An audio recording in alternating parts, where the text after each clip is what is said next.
presenta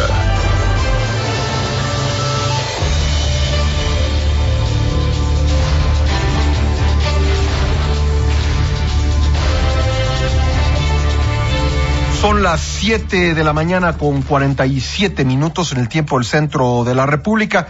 Aquí estamos platicando muy intensamente con mi querido amigo Juan Musi, director general de inversiones de Cibanco. Ya estamos en nuestra sección de Cibanco. Y Juan, la pregunta que muchos se hacen esta mañana del lunes es ¿por qué se está apreciando ahora el peso mexicano? ¿Cómo entender esto? Si, digamos, la agresión de Trump contra México fue lo que hizo que se depreciara, y ahora pues esa agresión no ha cesado, digamos, ha tenido algunos matices sin duda, pero ¿cuál sería la explicación de un experto de por qué se está apreciando el peso mexicano? Muy buenos días, Juan. Muy buenos días, Pascal, gracias. Pues sí, no ha hecho más que seguirnos agrediendo porque se aprecia, ¿no? Es algo difícil de explicar. Pero bueno, yo creo que hay algunas explicaciones y te las voy a decir. De entrada, en este momento que estamos platicando tú y yo, está en 20.69, ¿no? O sea, ya rompió el 20.80, que había sido así como el mínimo nivel alcanzado, por lo menos en un tiempo bastante considerable.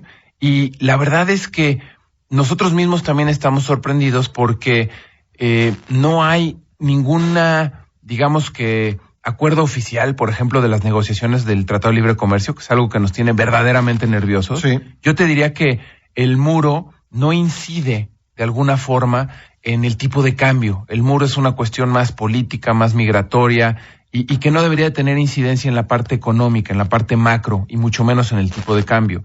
Desde luego preocupa muchísimo la postura de Trump. Yo cada vez lo veo más como un loco, como un chivo en una cristalería, literalmente. O sea, verdaderamente eso es lo que preocupa cuando oye uno a este hombre hablar y declarar y hacer las cosas que hizo. Y luego yo pensé que el fin de semana nos iba a dar un receso y no nos lo dio, ¿no? Con el tema del Muslim ban y todo el tema de las visas y tal. Entonces, pero no debería de haber una razón económica que incidiera en el tipo de cambio cuando hablamos del muro. O sea, el muro no es, el muro no es un problema para los mercados, por decirlo claramente, ¿no? Correcto. Sí. Porque además, todo el intercambio comercial, pues así haga o no haga el muro, pues si el intercambio comercial se mantiene, va a seguir pasando. El aguacate o los jitomates que no pasan. O sea, realmente el tema está en qué va a pasar en ese tan importante acuerdo bilateral que hoy existe entre los dos países. Y como yo tampoco he visto una pronunciación, o por lo menos unas buenas noticias que me pudieran servir de alivio, ¿de dónde se explica esto? Pues yo te diría, en primer lugar, se explica de que el dólar index es cómo va el tipo de cambio, cómo va el dólar frente a una canasta de monedas muy amplia en donde está el peso. El dólar index, desde que empezaron estas acciones de la toma de posición de Trump, se ha venido cayendo. ¿Qué quiere decir esto? Que el dólar ha bajado su cotización frente a una canasta muy amplia de monedas. Entonces, no se ha apreciado el peso, se ha depreciado el dólar. Es correcto. Entre las cuales está el peso mexicano. Veamos, por ejemplo, dónde está el euro. El euro ahorita está en 1.06, ¿no? Cuando tomó posesión Trump estaba en 1.03, o sea, hubo un momento en el que verdaderamente ya estaban casi a la par dólar y euro, por ejemplo, visto versus el peso mexicano.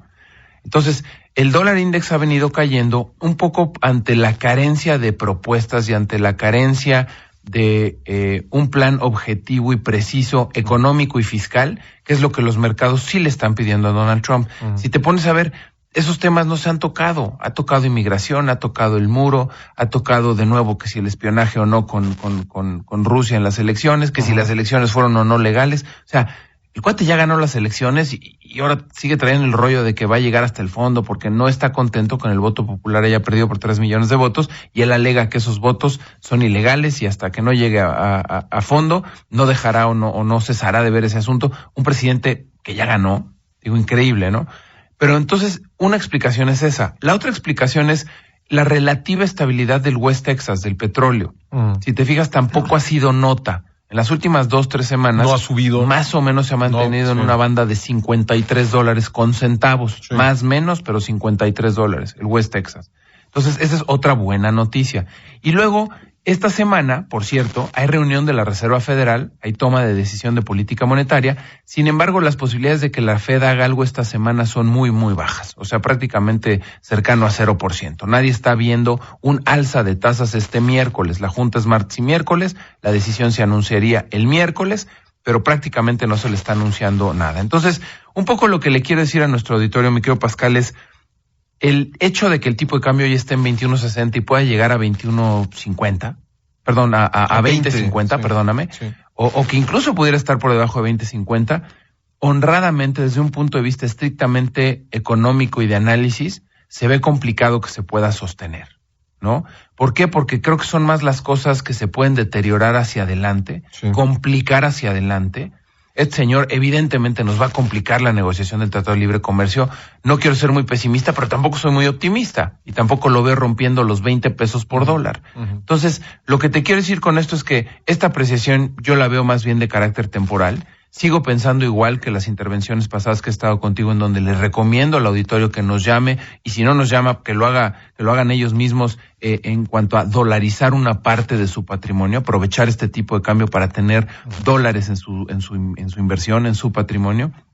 Porque hacia adelante la negociación del Tratado de Libre Comercio estoy seguro que lo va a presionar, porque hacia adelante la política fiscal y económica de Trump va a presionar las tasas de interés y la Fed va a tener que subir igual y 3 veces las tasas de interés este año, y no se nos olvide que eso presiona también al tipo de cambio cada que se acerca un momento de alza de tasas por parte de la Fed. Y por último, pues hoy gozamos de una relativa estabilidad en los temas del petróleo, sí, pero nada nos garantiza hacia adelante. Pronto terminará el invierno, que ha sido un poco más frío y que eso ha de alguna forma provocado un poco de alza en los precios del petróleo, pero también los precios del petróleo pudieran eventualmente, no creo que pase, pero pudieran eventualmente bajar. Entonces, yo creo que ya nos afectan las dos cosas, ¿no? Pues es que cuando suben los precios, pues el impacto sobre los combustibles ya es un hecho, ¿no? Así es. Y cuando bajan nos afecta fiscalmente, así que creo que estamos de alguna manera afectados por los dos lados. Sí, caray, porque mira, una muy buena noticia para México sería que los precios del petróleo eventualmente se fueran a $70, haz de cuenta. Pero vendría un gasolinazo importante si eso pasara. Sí, claro. Porque es insostenible el precio de la gasolina ante un aumento tal. Sí. Lo que pasa es que a las finanzas de Pemex y a las finanzas públicas, vendría bien. Un alza le vendría súper bien. Pues sí. Pero estemos preparados para otro gasolinazo. Pues sí, porque prácticamente importamos la mitad, un poco más de la mitad, ¿no? Así de la gasolina que consumimos en el país. Juan, ¿dónde los puede localizar en nuestro auditorio? Como siempre decimos, vale la pena hablar con los expertos en estos tiempos de inestabilidad. Por supuesto, mira, nos han llegado muchas preguntas al Twitter. Por favor, les pido que lo sigan haciendo en @6somosamusi. Ahí te he reenviado algunas. Sí. Y si quieren también para ponernos de acuerdo para agendar una reunión, una cita, con mucho gusto también en @6somosamusi. Y por teléfono en el 55, es Lada 55, perdóname, 1100-1586, aquí en la Ciudad de México, 1100-1586. Oye, unas preguntas muy interesantes que me has mandado, muchos que me dicen, oye, yo me cubría 21.90, ¿no? Cuando llegó a casi 22, ¿qué hago? Ya me deshago de ellos y demás. Mira, si no tienes una visión de corto plazo y no tienes por qué estar entrando, comprando y vendiendo y demás, porque además cada que compras y vendes, pierdes, porque es complicado el diferencial entre la compra y la venta. Yo no los vendería, insisto. Yo creo que esta situación de momento está con una relativa estabilidad, pero fácilmente se puede volver a complicar. Juan Musi, siempre un gusto platicar contigo. Igualmente, Pascal, que tengas muy buen día. Gracias y buena semana. Juan Musi, director general de inversiones de Cibanco. Son las 7 de la mañana con 55 minutos. Hacemos una breve pausa. Regresamos con más aquí en la primera edición de Imagen Informativa. No se vayan. El encuentro con la verdad. Con Pascal Beltrán del Río. Cibanco presentó